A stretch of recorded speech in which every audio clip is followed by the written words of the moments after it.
নিয়েছি করলা, আলু আর বেগুন ছোটো ছোটো করে কেটে নেব। দেখুন এখানে ছোটো ছোটো করে সবগুলো কেটে নিয়েছি।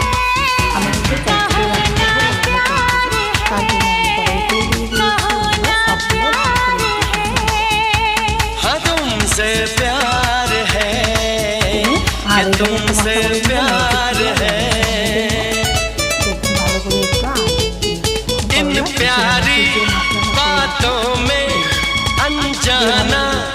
इकरार है कहो ना प्यार है कहो ना प्यार है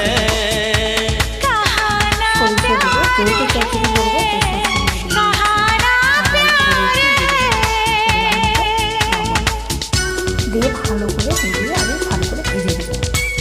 এই ভেজে নেওয়াতে আমি কিন্তু সব কিছু সিদ্ধ করে দেবো, আর করলা চচ্চড়ি দিতে হবে না। দেখুন ভালো করে ভেজে নিয়েছি। মিক্সির বাটি ধুয়ে অল্প করে একটু জল দিয়ে দেব।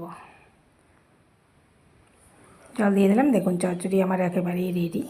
তো আপনারা এইভাবে ট্রাই করবেন, খেতে কিন্তু খুবই ভালো লাগে। আমার তো খুবই ভালো লাগে। আর করলার চচ্চড়ি আমি এইভাবে রান্না করি, তোমরা কি করে রান্না করো আমাকে কমেন্টে জানাবে। দেখুন নামিয়ে নিয়েছি, কতটা সুন্দর হয়েছে, একদম শুকনো শুকনো গা মাখা।